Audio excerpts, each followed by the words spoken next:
Bonjour tout le monde, je vous souhaite la bienvenue à ce 7e épisode du balado 500 Gasoline Alley, tourné ici en direct du studio Love à Saint-Jacques dans la Naudière. Très content d'être là pour vous revenir sur les 2 dernières épreuves du calendrier 2025 dans la NTT IndyCar Series. L'IndyCar qui a couru sur le circuit ovale à Gateway, qui est tout juste aux abords de Saint-Louis, qui est au Missouri.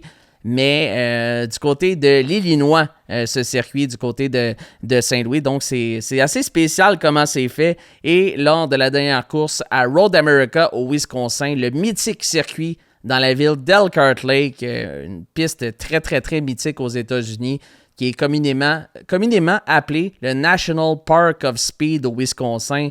Quel endroit spectaculaire. J'aurai la chance d'y revenir plus tard dans cet épisode. Je vais prendre le temps de saluer Amy et Tom Polito qui ont justement montré ils ont fait le tour à Road America et cette magnifique plaque qui est juste là. Ils nous ont accueillis là-bas, notre équipe du podcast 500 Gasoline Alley, et ils ont été très, très accueillants pour notre équipe du côté de Road America. Avant de passer à Road America, il y a la première course des deux où il y a eu beaucoup de choses qui se sont déroulées du côté de Gateway. Ça faisait un petit moment qu'on attendait des courses sur circuit ovale. Il y a eu le 500 000 d'Indianapolis à la fin mai, mais celle de Gateway donne toujours un très bon spectacle. Première des choses, c'était une course de soir. Et il y en a de moins en moins, malheureusement, des courses de soir, mais celle-là, ça a fait tout un spectacle. Surtout en piste, il y a eu beaucoup d'action. Et ça a donné vraiment un spectacle formidable pour tous ceux et celles qui ont eu la chance d'écouter cette course et même les estrades qui étaient quand même très bien garnies du côté de Saint-Louis. Lors de la dernière épreuve avant Gateway à Détroit, Cal Kirkwood avait signé la victoire, mais là, il commence à faire exactement ce qu'Alex Palou fait depuis le début de la saison, c'est-à-dire dominer à son tour. Alex Palou qui a 5 victoires en 8 courses, et maintenant Cal Kirkwood qui en a 3, dont les 2 dernières à Détroit et à Gateway. Il a mené finalement dans cette course seulement, je l'ai ici, seulement 8 tours Cal Kirkwood. C'est pas beaucoup, mais ça a été suffisant pour lui permettre de croiser le fil d'arrivée en premier dans cette course du côté du Bomarito Automotive Group 500 du côté de Saint-Louis. Et Kirkwood est dans une classe à part. On l'a souvent classé comme un pilote qui réussissait bien sur les circuits de ville. On le sait, il a gagné à Long Beach 2 fois. Il a gagné à Nashville sur le circuit de ville et à Détroit, circuit de ville aussi. Mais c'est sa première victoire en carrière sur circuit ovale. On sentait qu'il avait besoin d'enlever cette étiquette-là d'un pilote qui était capable seulement de performer sur ce type de circuit-là. Et là, d'être capable d'aller chercher cette première victoire et 5e en carrière au total sur un circuit ovale, c'était très satisfaisant pour le pilote de Andretti Global. Kirkwood qui fait tout ce qu'il a à faire pour être dans la course en championnat dans une saison où Alex Palou ne domine pas autant. Cal Kirkwood est probablement au premier rang du championnat des pilotes, mais ce n'est pas le cas. Mais en signant 3 victoires en 8 courses, c'est suffisant normalement pour être très bien placé de ce côté-là. Kirkwood, c'est un pilote qui est encore très jeune, il faut le dire, mais là, il est en train de sortir de sa coquille du côté d'Andretti. Pourquoi je dis sortir de sa coquille? C'est que souvent, Andretti a été reconnu comme une écurie qui avait beaucoup de succès avec Colton Herta, qui est pressenti pour aller du côté de la Formule 1, mais Colton Herta connaît une saison extrêmement difficile cette année.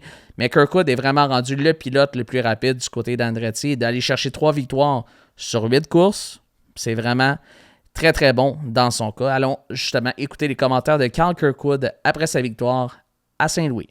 Right. You know what? I understand it. You guys hear me? I understood the strategy pretty well. I understood that some of those guys there at the end were trying to make the fuel work, and if they got a caution, they would have. It would have been pretty easy for them to make it to the end if there was just one caution. And as I come down the front straight, I look at the pylon, and when you see other guys, like after you've done your stop and you're like 10 or 15 laps into your stint, you're like, those guys are trying to make it, and now you're looking for those cars. And even though Brian was filling me in on it, I was still paying attention to what was going on out there. But yeah, no, good day. Everything worked to plan accordingly. If I'm being honest, we didn't start with an amazing race car. We finished with one. And that was just due to the work that the crew did and due to the work that Honda did, right? Like I think as the conditions cooled, we picked up some power, and then as the conditions cooled for a car, we got a little bit better, but we also tuned on it too. We were making changes at almost every single stop to get ourselves into a good window, and that played a huge factor in today's win, because in the beginning stages, it felt like we didn't have anything. So, but we kept our heads down and stayed calm, cool, and collected, took opportunities where they came, and fortunately came home with that win. Au-delà du pilote floridien Carl Kirkwood, il y en a un autre qui fait beaucoup jaser de lui pour les bonnes et les mauvaises raisons depuis quelques courses, et c'est David Malukas. Après une deuxième place aux 500 000 d'Indianapolis, c'est celui qui a envoyé Alex Palou dans le mur à Détroit. Il a impressionné, et pas à peu près, du côté de Saint-Louis. A mené 67 tours dans cette course. Et qu'est-ce qui est intéressant, c'est que Malukas est agressif tout au long de la course. C'est probablement la piste où il a le plus de succès dans la série IndyCar. Mais malheureusement, il n'a pas été capable de compléter le travail du côté de la course. Il est parti dans cette épreuve 4e, ce qui est une qualification très satisfaisante dans son cas. Mais Malukas, même s'il a mené 67 tours, a fait une erreur de débutant. Mais c'est normal. Des fois, il a fait la même chose l'an dernier quand il était capable de se battre pour la victoire du côté de Gateway. Et là, en tentant de dépasser un pilote, s'est retrouvé dans le mur. Vous le voyez immédiatement à l'écran en même temps. Mais cette erreur-là lui a probablement coûté la victoire, parce qu'avec tout ce qui s'est passé dans la course, d'après moi, il avait la voiture la plus rapide. Mais c'est ça, des fois, on le pressent pour prendre la place de Will Power chez Penske actuellement. Mais est-ce qu'il fait exactement ce qu'il a à faire, au-delà qu'il est rapide? Il n'est pas capable de mettre une course parfaite derrière la cravate pour être capable de prouver qu'il est capable d'aller chercher une victoire. C'est ce qu'il lui manque à David Malukas actuellement. Mais d'être agressif comme ça, dès le départ de la course, il a pris la première place dès le premier tour. Il partait 4e. Donc, dès le premier tour, il y a un circuit ovale qui se tourne aux alentours d'une trentaine de secondes à Saint-Louis. C'était quand même assez impressionnant de le voir être agressif comme ça, surtout qu'on dirait que le momentum qu'il est allé acquérir depuis justement les 500 000 d'Indianapolis lui donne justement cette air d'aller pour avoir un résultat. Malheureusement, ça n'a pas été son cas du côté de Saint-Louis. Il est allé chercher je l'ai juste ici, une 12e place, mais il a suffisamment eu de dommages à sa voiture pour lui permettre de ne pas se classer plus haut dans cette course, ce qui est dommage dans son cas. Et dans le cas de Malukas, j'ai bien hâte de voir la suite des choses dans cette saison, parce qu'il commence à avoir de la pression de son coéquipier Santino Ferrucci. On sait que AJ Foyt, l'écurie AJ Foyt, est associé avec Team Penske. Donc, est-ce que Santino Ferrucci serait capable de chauffer Malukas pour peut-être aller chercher le siège chez Penske? La question se pose, est-ce que dans mon cas, je ne crois pas que Ferrucci serait capable d'aller chercher ce siège-là. La raison est pourquoi je pense que c'est moins un pilote qui fit dans ce que Penske recherche comparé à Malukas. Mais côté talent en piste, c'est ce qu'il démontre depuis le début de la saison. L'an dernier, il termine dans le top 10 au championnat des pilotes avec AJ Foyt, ce qui est pas mal inconnu dans les dernières années. C'est rare qu'on voit AJ Foyt performer autant que ça. Il est allé chercher un podium à Détroit. On va en parler tantôt. Un très bon résultat à Road America. Mais la question se pose dans ce cas-là, du côté de Ferrucci. Il termine 5e aussi dans la course de Gateway. Donc, encore, il se place. Et là, je pense qu'il sait là, qu'il a probablement sa chance, et il continue aussi à démontrer qu'il est capable d'aller chercher des bons résultats du côté de cette écurie-là, et peut-être forcer la main à Penske ou à une autre écurie qui pourrait lui donner une chance pour la suite des choses dans sa carrière. Un autre pilote qui a impressionné du côté de Gateway, c'est Connor Daly. Connor Daly, c'est un pilote qui est natif de l'Indiana, et il court pour l'écurie Juncos Hollinger Racing. C'est pas une grosse écurie, ça fait seulement quelques années qu'ils sont dans la série IndyCar, mais lui aussi, tout comme Malukas, a démontré qu'il était capable d'être agressif pour aller chercher un bon résultat. Il mène 36 tours dans la course et termine 6e. Et lui aussi, là, tout comme Malukas, où on pouvait sentir que peut-être que ça allait être un nouveau vainqueur, parce qu'on sait qu'il y en a seulement 2 depuis le début de la saison, c'est-à-dire Kirkwood et Palou. Mais est-ce qu'on va avoir une surprise? C'est le type de circuit. Sur les circuits ovales comme ça, c'est là où on peut avoir des surprises. Et Daly, Malukas l'ont prouvé, ont été probablement les pilotes les plus agressifs au courant de la course. Mais d'aller chercher 36 tours menés dans cette course, c'est vraiment impressionnant dans le cas de Daly, surtout avec les moyens que son écurie a en ce moment. Terminer 6e, c'est vraiment, vraiment très satisfaisant. Ça le plaçait 17e au championnat des pilotes. Si je compare avec son coéquipier Stingray Robb, il est 23e exactement, donc après la course de Gateway. Donc, ça compare un peu les coéquipiers qui ont les mêmes équipements. Et Daly, certainement, démontre surtout sur les circuits ovales qu'il est toujours très, très, très rapide. Je vous ai parlé de Cal Kirkwood qui a signé la victoire. Pat Howard, je ne l'avais pas dit, mais a terminé 2e dans la course. Mais autre pilote qui impressionne, c'est Christian Rasmussen. Christian Rasmussen est allé chercher son premier podium en carrière. Dans son cas, démontre souvent des bons flashs. Il est allé chercher un bon résultat à Indianapolis aussi. Mais là, va chercher la 3e place, tout juste devant son coéquipier Alexander Rossi au championnat des pilotes, tout juste derrière, championnat des pilotes en raison de ce résultat. Donc, c'est dans le cas de Rasmussen, lui aussi, là, est-ce qu'il pourrait démontrer qu'avec une meilleure voiture, des meilleurs équipements, il pourrait mieux performer que ce qu'il fait depuis le début de la saison? La question se pose certainement. Mais d'aller chercher ce podium-là, c'est un pilote qui justement, sur les circuits ovales, démontre de belles choses. J'ai hâte de voir s'il va pouvoir continuer à démontrer qu'il est capable aussi de performer sur les autres types de circuits. Dans le cas de Rasmussen, certains, ça lui enlève un certain poids sur ses épaules, ce premier podium du côté de Gateway à Saint-Louis. Chose importante à discuter aussi sur cette course, il est arrivé quelque chose qui aurait pu être très, très, très grave dans cette course. Je ne sais pas si vous vous rappelez sur l'épisode qu'on vient de faire sur Détroit, il y a eu un accident violent entre Louis Foster et Felix Rosenqvist. Foster, qui a eu un bris de suspension lorsqu'il a ralenti, il a percuté de plein fouet Felix Rosenqvist. Vous allez avoir la reprise dans quelques instants, mais quel accident violent entre Foster et Joseph Newgarden. Vous le voyez? Qu'est-ce qui se passe? C'est que Foster touche le mur, il revient en plein centre de la piste et l'IndyCar est très, très, très lent avant d'allumer la lumière jaune pour dire qu'il y a un drapeau jaune en piste. Ça fait que Newgarden tente de dépasser l'autre pilote qui était devant vers l'intérieur pour l'éviter, pour essayer de le dépasser. Il ne voit jamais la voiture de Foster qui arrive au même endroit. Il le percute de plein fouet. La voiture de Newgarden qui s'envole dans les airs et revient, qui atterrit sur le capot, si je peux utiliser, ou qui est complètement renversé. Heureusement, les deux, pas de blessure. C'est quand même spécial ce qu'on a vu. Et même Foster, en raison de... On pourrait se dire, la voiture c'est terminé, là. La voiture ne peut pas rouler pour la suite des choses. Mais il avait le même châssis à Road America le week-end dernier. Donc, c'est vraiment une saison à oublier pour Joseph Newgarden.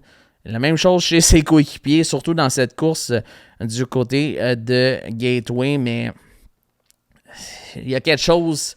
L'IndyCar doit certainement se poser la question pourquoi on a été si lent à émettre le drapeau jaune. Ça aurait pu avoir des conséquences très graves parce que la voiture a passé très près de traverser le mur des puits. Surtout à cet endroit-là, il n'y a pas de clôture. Mais au moins, la bonne nouvelle, c'est que tout le monde est correct. Après une qualification qu'on pouvait qualifier de prometteuse chez Penske, je vous ai parlé de Newgarden. Will Power qui partait en pole. Accident dans son cas. Scott McLaughlin, pénalité pour avoir changé de ligne au mauvais endroit dans les puits. C'est pas toléré. Tu dois passer du premier corridor au deuxième corridor. Et bris mécanique ensuite. Les trois partaient je regarde ici, le Power partait premier, McLaughlin partait deuxième et Joseph Newgarden partait cinquième. Mais la catastrophe, McLaughlin termine 24e, Newgarden 25e et Will Power 27e et bon dernier.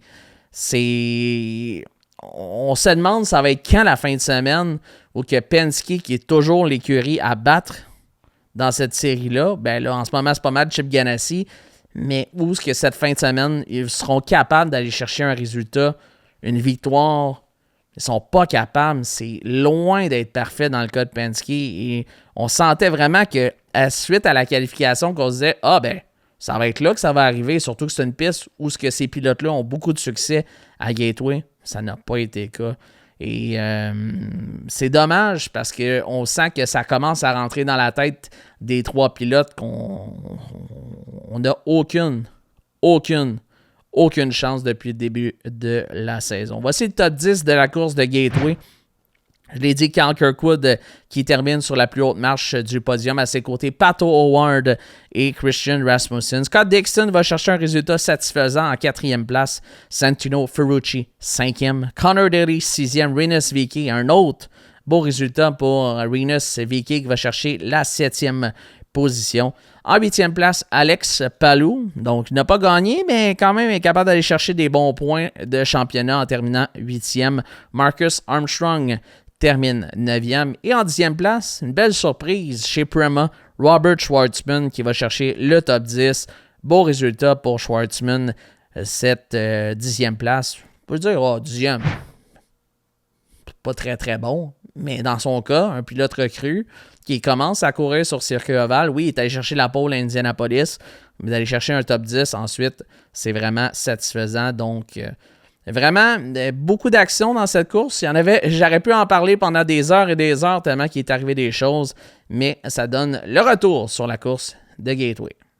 Après la course de Gateway, avait lieu la course à Road America, course de 55 tours dans la magnifique ville d'Elkhart Lake. J'ai parlé un peu dans l'introduction tantôt à quel point c'était magnifique, mais ça me rappelle drôlement ce que j'ai vécu à Barber au début du mois de mai. Un paysage complètement fou. C'est beau, des champs, mais des montagnes. C'est magnifique. Il a fait chaud, très chaud, mais je sais qu'au Québec aussi, vous n'avez pas été épargné pendant que j'étais parti à Road America. Il a fait extrêmement chaud au Québec, mais quel spectacle on a eu droit cette fin de semaine à Road America. C'était vraiment formidable, des belles histoires encore. Oui, il y a des choses qui se passent en piste qu'on dit ça commence à être redondant. Ce qu'on n'est pas habitué de voir dans la série IndyCar depuis de bonnes années. Ça fait extrêmement longtemps qu'on voit de la domination comme ça, mais tout ce qu'on a vécu au courant de la fin de semaine, c'était vraiment, vraiment formidable. La première des choses, je veux revenir sur ce que j'ai parlé un peu plus tôt et la semaine d'avant dans le dernier épisode, l'épisode numéro 6. J'ai parlé de Louis Foster. J'en ai parlé il y a quelques minutes. Foster, lui, il y a un autre accident spectaculaire du côté de Gateway. Il y en a une à Détroit. Mais quelle histoire!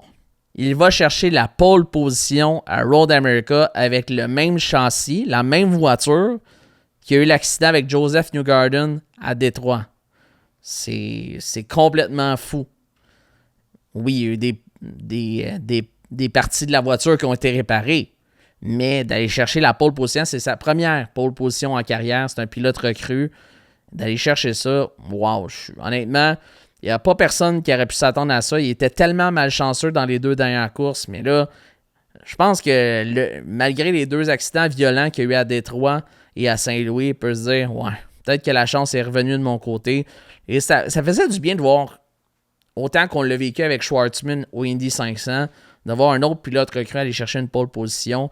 Malheureusement, il n'a pas été capable de compléter le travail en course parce que c'est une chose d'être capable de faire un bon tour en qualification pour être capable d'aller chercher la pole position, mais d'aller chercher 55, parce que c'est une course de 55 tours parfaits, puis qu'il y ait des bonnes stratégies, que tout aille dans la bonne lignée, c'est une autre chose. Termine 11e, mais je suis certain que Louis Foster n'était pas très, très mécontent en quittant Road America, mais dans son cas, d'aller chercher cette 11e place, mais avant tout, avant d'aller chercher sa 11e place, il nous a parlé après la séance de qualification. On va aller écouter le pilote recrue chez Rail Letterman Lanigan Racing, Louis Foster.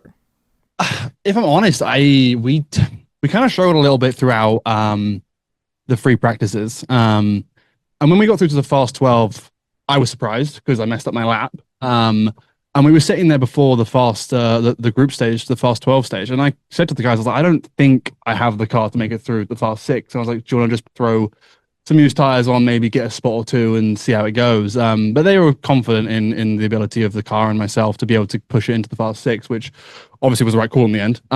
So yeah, and then when we did the last run, again, we were just conserving reds. We were in the fast 6, which top 6 starting spot for us is awesome alone.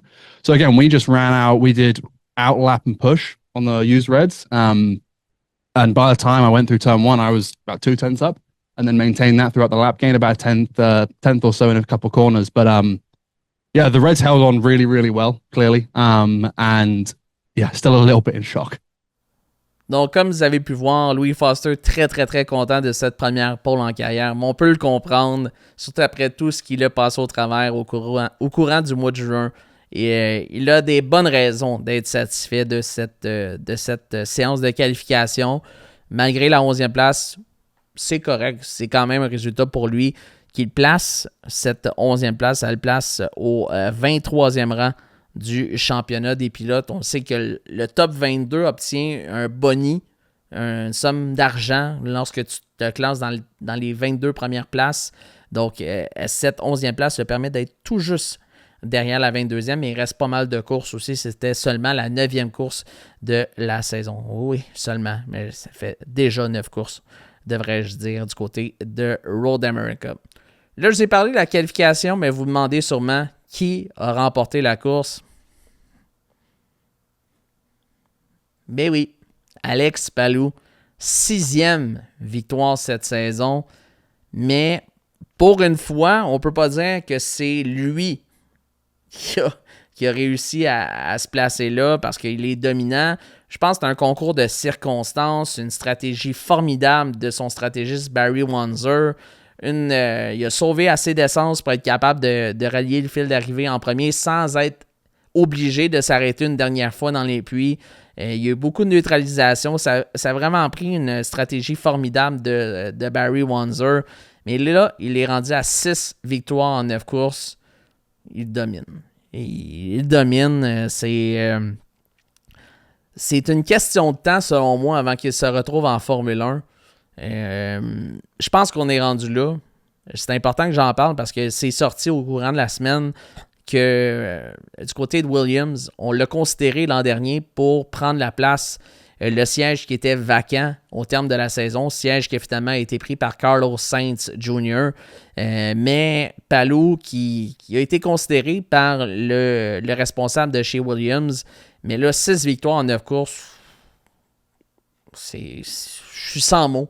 Je suis sans mots et c'est la première fois depuis 1980 que seulement 2 pilotes remportent les 9 premières épreuves de la saison. On sait que Palou en a 6 et Kirkwood en a 3. Mais même s'il va chercher la victoire, tout n'est pas rose. Vous allez l'entendre dans les commentaires dans quelques instants. Mais Palou n'était pas très très content de la stratégie employée par son stratégiste Barry Wanzer. Il n'était pas d'accord quand on lui a demandé de rentrer dans les puits alors qu'il menait. Lorsqu'il y a eu un drapeau jaune, on lui a dit rentre dans les puits, mais t'es comme un, en termes anglais, on dit un sitting duck. T'es comme, si tu t'arrêtes, les autres ne s'arrêtent pas. Si tu t'arrêtes pas, les autres en arrière de toi vont s'arrêter pour faire le contraire de ce que le meneur fait. C'est souvent c'est pas une position facile de devoir prendre cette décision-là. Tu sais pas ce que les autres en arrière vont faire, puis souvent, les autres en arrière vont faire justement l'inverse. C'est souvent ça qui est dit au niveau des stratégies. Mais il n'était pas content. Il n'était pas content parce qu'avant la course, ils ont toujours une stratégie ensemble. À partir de tel moment, quand on s'arrête, on met tel pneu. Quand on s'arrête à tel moment, on met tel pneu. Mais là, il a changé parce qu'il y avait un feeling que c'était la stratégie à faire pour la suite de la course. Une raison pourquoi c'est lui, puis pourquoi il a 6 victoires cette année, c'est qu'au-delà du pilote, Il y a un stratégiste formidable en Barry Wanzer. Les deux ont rigolé un peu après la course, puis il a eu la chance de le dire qu'il avait bougonné dans sa voiture. On va aller justement entendre Alex Palou et Barry Wanzer sur cette situation-là.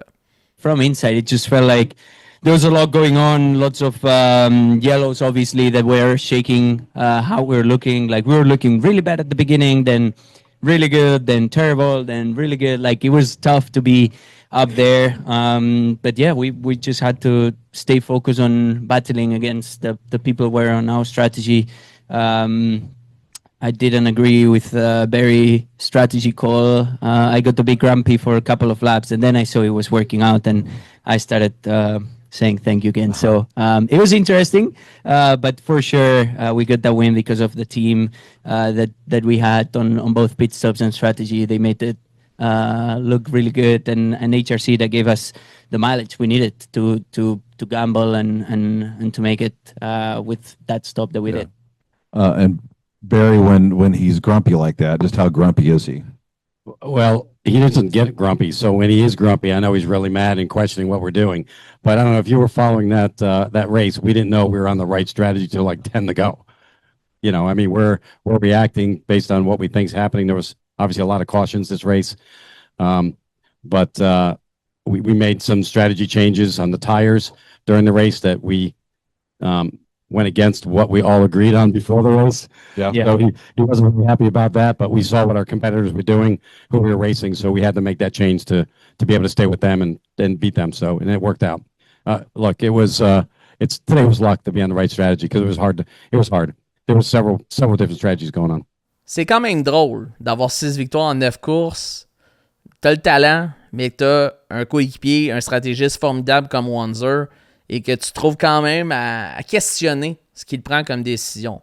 Petite note avant de passer au prochain point. Magnifique les couleurs d'Alex Palou avec Solo. Il y avait un nouveau commanditaire pour cette fin de semaine-là. Il y avait des couleurs rouges au-delà de... Normalement, c'est habitué d'avoir les couleurs jaunes de DHL, jaune et rouge. Mais là, avec les couleurs de Solo, qui est les verres rouges, là, qui sont souvent utilisés pour le beer pong. Des petits verres en plastique qui sont vendus du côté de Dolorama. C'était son commanditaire, mais les couleurs étaient formidables.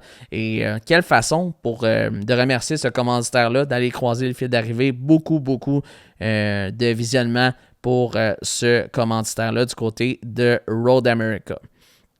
Il y en a un qui espérait vraiment qu'Alex Palou fasse une erreur et ne soit pas capable de sauver suffisamment d'essence en fin de course. Entre vous et moi, pas grand monde qui doutait qu'il allait être capable de le faire parce que c'est Alex Palou. S'il y a bien quelqu'un qui était capable de le faire, c'était lui. Mais Félix Rosenqvist qui court chez Meyer Shank Racing, il a une victoire en carrière et c'est à Road America en 2020. Petite histoire, dans ce temps-là, il pilotait la voiture numéro 10 de Chip Ganassi Racing, qui est maintenant la voiture d'Alex Palou. Félix Rosenqvist s'est arrêté un peu plus tard que Palou avait donc suffisamment d'essence pour croiser le fil d'arrivée, mais n'a pas été capable de le rattraper parce que Palou avait fait ce qu'il avait à faire. Juste pour donner une petite idée, 2 tours avant la fin de la course, Scott Dixon était obligé de s'arrêter parce que lui n'était pas capable de croiser le fil d'arrivée. Puis c'est rare que Dixon n'est pas capable de faire des petits miracles comme ça. Mais Palou était à la limite pour ne pas être capable d'arriver en premier au fil d'arrivée. Rosenqvist qui espérait, s'était dit peut-être que c'est là où je vais avoir ma première victoire depuis 2020, mais ça n'a pas été comme. Elle termine deuxième. Pour un pilote comme Rosenqvist qui se place quand même très bien au championnat des pilotes avec une écurie qui est quand même pas très très expérimentée dans l'IndyCar chez Meyer Shank Racing. Oui, ça fait quelques années, mais ils ne sont pas habitués d'avoir des résultats aussi satisfaisants depuis le début de la saison. Son coéquipier Marcus Armstrong termine 5e, donc 2 top 5 chez cette écurie-là. Mais Rosenqvist, je sais pas, il y avait quelque chose en dedans de moi à Road America qui dit Palou va manquer d'essence, là. S'il y a quelque chose qui va arriver, mais non. Mais Rosenqvist qui termine seulement 2 secondes, tout près de 2 secondes derrière Palou en 2e place. Je vous ai parlé un peu plus tôt de Santino Ferrucci. Quelle histoire encore de sa part. Ferrucci, premier podium en carrière à Détroit il y a quelques semaines, va chercher son 2e podium avec une 3e place à Road America. Il est vraiment en train de forcer la main, j'ai l'impression. J'en ai parlé tantôt avec son résultat à Gateway, mais là, ça fait 4 top 10 ou top 5 de suite pour lui depuis l'Indy 500. Il est 9e au championnat des pilotes actuellement, mais il est tellement agressif. Mais avant, là, il était agressif, mais pas de la bonne façon. Il faisait des erreurs en piste, avait des accidents, et les autres étaient frustrés envers lui, mais là, il est en train de tellement nettoyer son pilotage, si je peux utiliser l'expression. Mais moi, ce que je veux parler au-delà de son résultat, son podium du côté de Road America, c'est ce qu'il a fait en croisant le fil d'arrivée. Ça va vous illustrer un peu ce que j'ai dit tantôt par rapport au fait, est-ce qu'il est vraiment un fit pour Penske? Mais est-ce qu'en même temps, ils ont peut-être besoin d'un visage comme ça? Peut-être. On peut se poser la question. Il croise le fil d'arrivée, mais il n'a plus d'essence dans le réservoir. 0, 0, 0, là. Il n'est même pas capable de finir le tour pour revenir dans les pistes. Oui, c'est une très longue piste du côté de Road America, mais il arrête sa voiture au premier virage et il s'est dit « Oublie ça, je me rends pas, je laisse la voiture là. » Débarque de sa voiture, mais il faisait tellement chaud. Au moment de la course, dimanche, lorsque tu es dans la voiture ou sur l'asphalte, c'était 130 degrés Fahrenheit. C'est extrêmement chaud. Ils ont toutes des soutes anti-feu et tout ça, des soutes de course, le casque. Et là, sort de sa voiture, il y a un fan qui lui lance une première bière par-dessus la clôture. La bière tombe par terre, donc elle éclate. Et là, il a dit, lance-moi un autre. Il lance une belle bière Miller Lite. Et tout bonnement comme ça, il prend la Miller Lite et la boit au complet. Et c'est quand même très drôle parce qu'on sentait que c'était un peu... c'était sincère. On sentait qu'après une course aussi éreintante comme ça, ou une course, une journée aussi chaude, de faire ça, il n'y a pas personne d'autre, je pense, qui aurait fait ça. Pas personne d'autre qui aurait fait ça, mais ça a fait parler la série pour les bonnes raisons. C'est certain que ça a passé partout sur les médias sociaux, cette séquence-là, mais c'était sincère de la part de Ferrucci. C'est pas quelqu'un qui essaie de faire de quoi pour plaire aux autres. C'était vraiment de sa personnalité à lui. C'est ce que j'aime. C'était vraiment formidable ce qu'on a vu à ce moment-là. Puis quelle façon pour lui de célébrer ce 2e podium dans le mois de juin avec une bonne bière froide. Je suis certain qu'il en a eu la chance d'en boire quelques-unes après la course, certainement, parce que il peut être vraiment très fier de ce qu'il a accompli depuis le début de la saison, Santino Ferrucci. Il y a eu quelques stratégies intéressantes dans cette course. J'ai parlé de celle avec Alex Palou un peu plus tôt. Mais il y a eu multiples jaunes dans le début de course. 8 des 12 premiers tours ont été sur le jaune. Ça faisait contraste du début de la saison, ce qui en avait presque pas. Et pas des accidents très très graves, mais suffisamment pour être capable de forcer les pilotes à dire « Ah ben, je pars 25e. Je vais m'arrêter au 2e tour pour rajouter du gaz, pour rajouter ces 2 tours. » Ça paraît pas tant que ça, là, mais ces 2 tours-là peuvent faire la différence à la fin de la course. C'est ce qu'entre autres fait Scott Dixon. Scott Dixon était devant Alex Palou jusqu'à temps qu'il s'arrête au 2e, avec 2 tours à faire, pardon. Et il en manquait pas gros, mais il partait 25e, Dixon, là. Mais là, termine dans la course 9e. Ça, c'est parce qu'il a dû s'arrêter avec 2 tours à faire. Mais c'est ce qui est intéressant, c'est que des fois, quand tu as des situations comme ça, des accidents, des neutralisations, ça force un peu les écuries à « Bon, je vais essayer quelque chose parce qu'il n'y a aucune chance que je puisse me rendre au premier rang ou progresser suffisamment en restant à la même place. » Tu dois d'essayer des choses, tu dois prendre une chance. Et Dixon, ça a passé très près parce que si, admettons, il y avait eu un autre jaune en fin de course, certainement qu'il aurait eu suffisamment d'essence pour croiser le fil d'arrivée. Ça n'a pas été le cas dans son cas, mais ça donne l'exemple que... Je donne un petit exemple. Là, dans le top 3, Palou partait 2e, termine 1er. Rosenquist partait 12e, termine 2e. Santino Ferrucci partait 18e, termine 3e. Armstrong partait 15e, finit 5e. Simpson partait 23e, finit 6e. Donc, c'est rare que d'autant de pilotes qui partent aussi loin terminent aussi haut du classement. C'est quasiment impossible, mais c'est une piste où ce que tu peux dépasser, mais certainement, c'est la stratégie de ceux qui ont pris cette chance-là, qui se sont placés au meilleur endroit, des jaunes qui sont tombés quelques instants après que ce soit arrêté, des jaunes chanceux qu'on peut appeler, parce que si tu t'arrêtes après, ben, t'es clairement désavantagé. Mais c'est ce que j'aime de ces circuits-là, on n'a pas eu la chance d'avoir des courses enlevantes de ce côté-là, où ce qu'on veut, ben là, ça va... Mais non, c'était des dominations de Palou, ou des dominations de Kirkwood, ou des situations où ce que tu dis, c'est évident qu'est-ce qui va arriver, mais jusqu'à la dernière seconde, lorsqu'il a croisé le fil d'arrivée, Palou, on se demandait est-ce qu'il allait être capable de le faire. C'est ça la question qui se posait. Puis c'était le fun de le vivre. Puis je suis certain que tous ceux et celles qui l'écoutaient à la maison, sur Fox, sur TSN, tous ceux sur place, il y avait beaucoup, beaucoup de monde à Road America. Mais c'était le fun de voir ça. Puis clairement que ça va aider pour la suite des choses parce que malgré que Palou en a remporté une 6e course en 9, ben, le spectacle était formidable. Dans le cas de Nolan Seagull, autre point que je voulais jaser. Seagull va chercher son meilleur résultat de la saison, une 8e place. Oui, c'est une 8e place, mais pour lui qui a des hauts et des bas depuis le début de la saison, on se retrouve au 20e rang du championnat des pilotes. Mais Seagull va chercher une 8e place et ça m'amène sur le point de la nouvelle qui est sortie au courant de la fin de semaine. Seagull, présentement, son stratégiste est le directeur de McLaren, Tony Kanaan, qui est un vétéran qui a couru pendant des années en IndyCar. Mais là, sera remplacé parce qu'il va garder ses fonctions, mais ne sera plus le stratégiste de Nolan Seagull.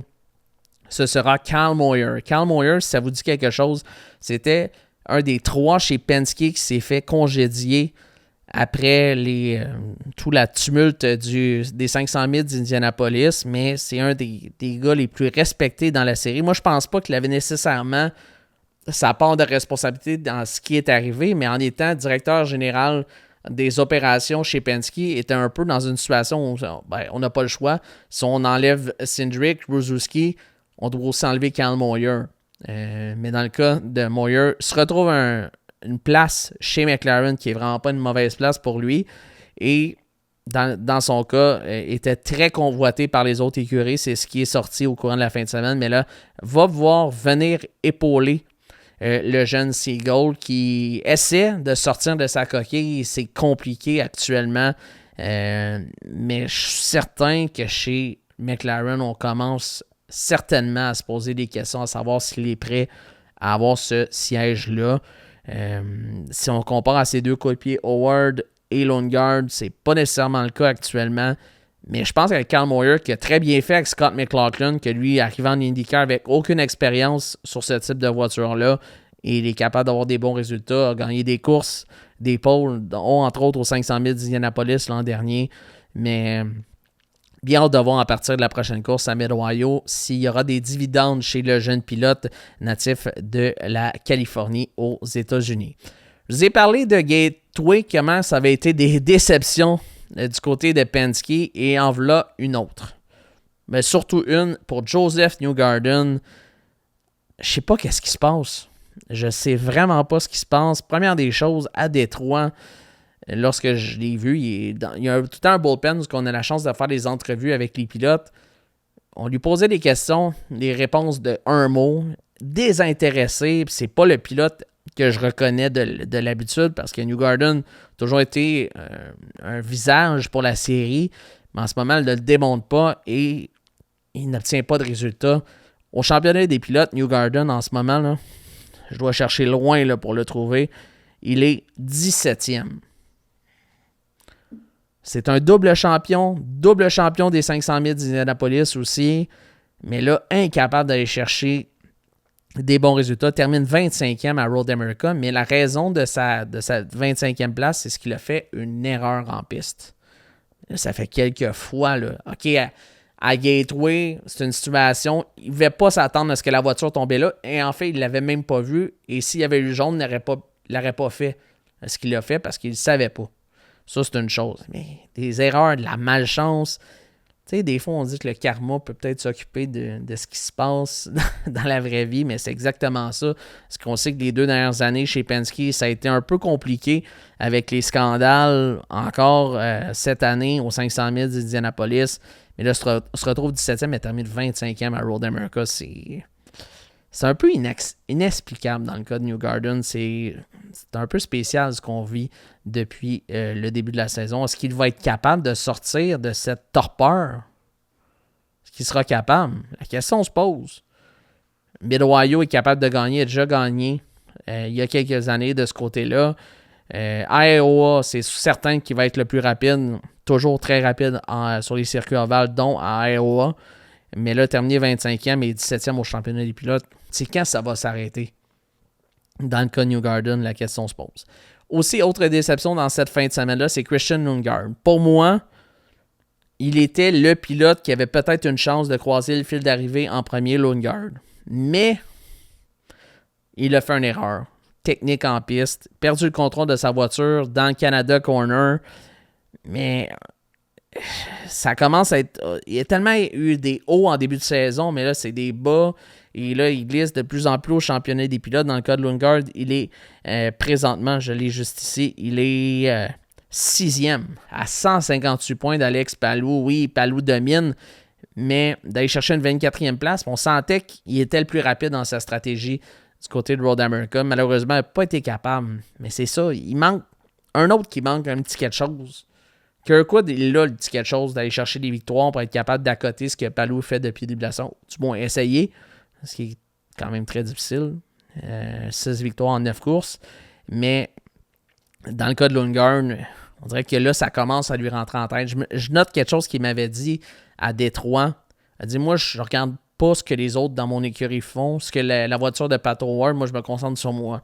Mais là, ça commence à avoir une certaine distance entre Pato O'Ward et lui au championnat des pilotes. Donc, bien hâte de voir comment il va se recadrer. On sait que sa seule victoire en carrière, c'est à Toronto. Ça arrive dans environ 3 semaines.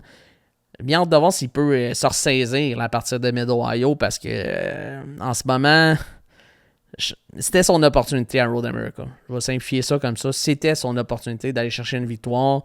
Palou, c'était wide open. C'était complètement ouvert. Je m'excuse pour le terme anglais. C'était complètement ouvert cette fin de semaine. Et malheureusement, termine 24e. Mais c'est parce que ça aurait pu être évitable. C'est surtout ça. Surtout ça dans son cas. Toujours beaucoup de talent. Mais là, doit être capable de nettoyer tout ça autour, là, pour être capable d'aller chercher des victoires, puis aller chercher des podiums un petit peu plus constamment. Il l'a fait en début de saison, mais là, il est dans un petit creux de vague. Donc, c'est ça du côté de mes déceptions. Voici le top 10 de la course et je vous parle de quelques surprises que je n'ai pas parlé depuis le début encore rapidement. Alex Palou l'emporte devant Felix Rosenqvist et Santino Ferrucci. 4e place, Kyle Kirkwood.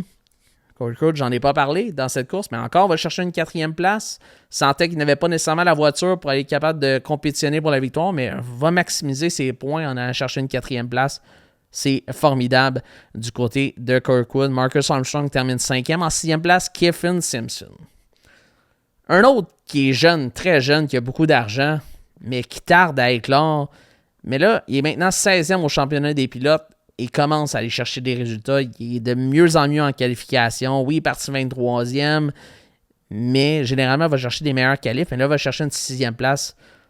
On sent une progression dans le cas de Kyffin Simpson. J'ai bien hâte de voir la suite de cette saison dans son cas. Mais 16e, ce qui n'est pas mauvais, c'est en haut de Joseph Newgarden, qui est un double champion de la série. Donc, ça veut tout dire. En 7e place, David Malukas.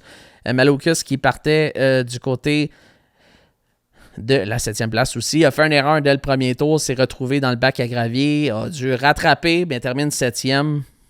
C'est quand même très bon dans le cas de Malukas. C'est 12e au championnat des pilotes, 3 rangs derrière Santino Ferrucci, mais sauver les meubles là, après son erreur du premier tour. En 8e place, Nolan Segal, j'en ai parlé. Scott Dixon termine 9e, j'en ai parlé. Un autre top 10 pour Rinus VeeKay chez Delcon Racing.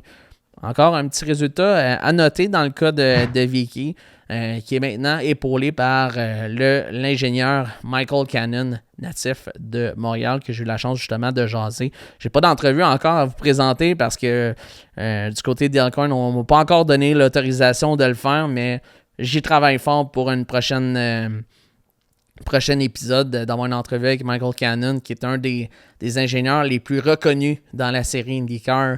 Il a eu beaucoup de succès à travers les années. Et là, on semble voir quelques bons résultats qui s'accumulent dans le cas de VK dans la voiture numéro 18. VK qui est actuellement 14e au championnat des pilotes quand même, mais avec des petits moyens chez Dale Coyne. C'est souvent ça. Puis c'est ça qui est le fun dans l'IndyCar, c'est que oui, t'en as qui dominent en haut, mais le reste, c'est un peu dur de voir qui se retrouve où. Puis c'est ça qui est intéressant. Donc voici, c'était le retour sur Road America.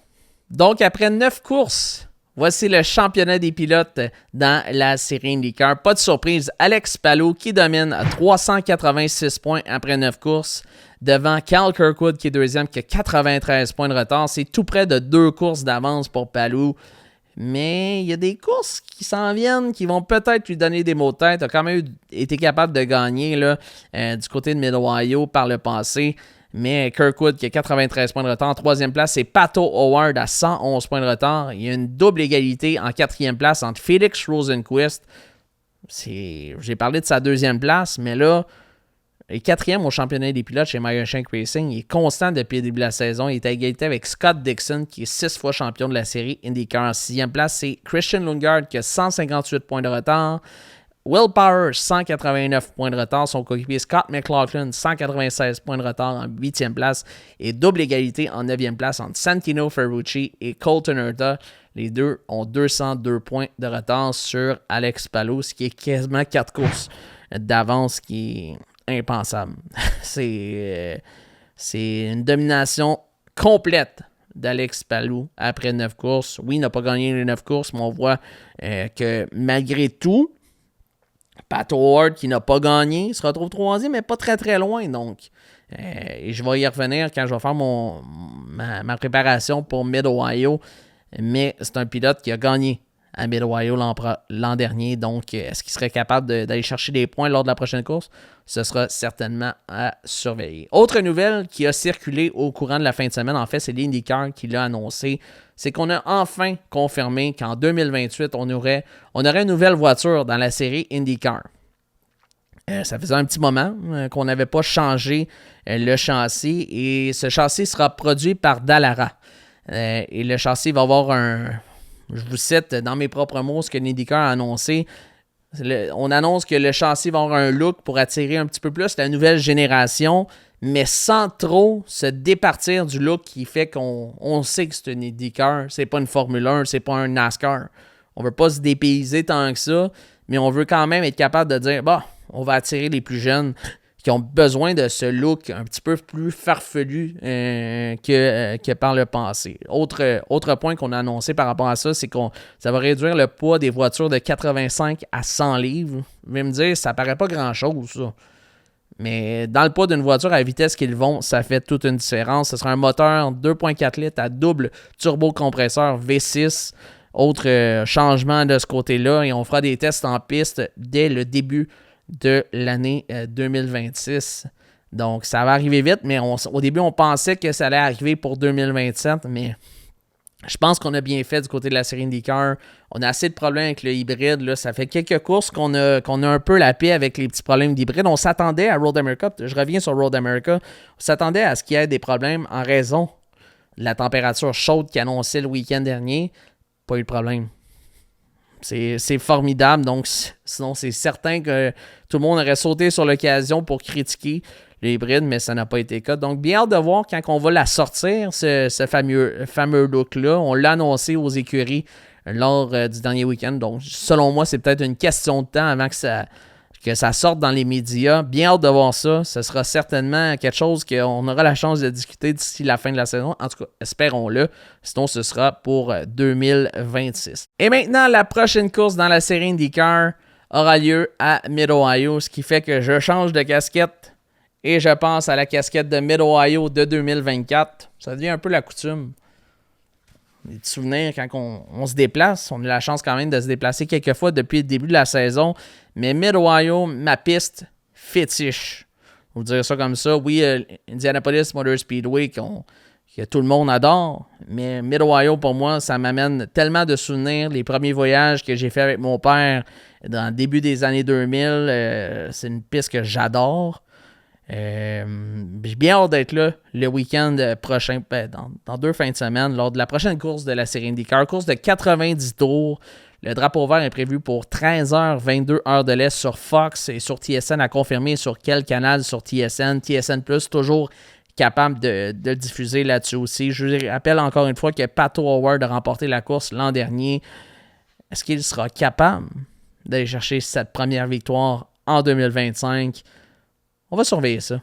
Ça va être le fun. Mais c'est la première de 4 fins de semaine où la série IndyCar sera en piste sans arrêt. Week-end de congé ce week-end pour la série. Mais là, Mid-Ohio pour la fin de semaine du 4 juillet. Ensuite, 2 courses de 275 tours chacune en Iowa le week-end suivant. Une course le samedi, une course le dimanche. Toronto, dans les rues de Toronto, oui, au Canada. Et ensuite de ça, vont partir de Toronto pour se diriger en Californie. Et ils ont quelques jours parce que ça débute le vendredi à Laguna Seca, 2 heures au sud de San Francisco, le magnifique circuit de Laguna Seca. Donc, c'est un mois de juillet chargé. Très, très, très chargé pour la série IndyCar. Mais ça commence à Mid-Ohio. J'ai très, très hâte de vous rapporter tout ce qu'on va aller chercher du côté de Mid-Ohio lors du prochain week-end de course. Donc, très, très hâte de vous inviter au prochain épisode du podcast 500 Gasoline Alley. Merci beaucoup tout le monde et à la prochaine.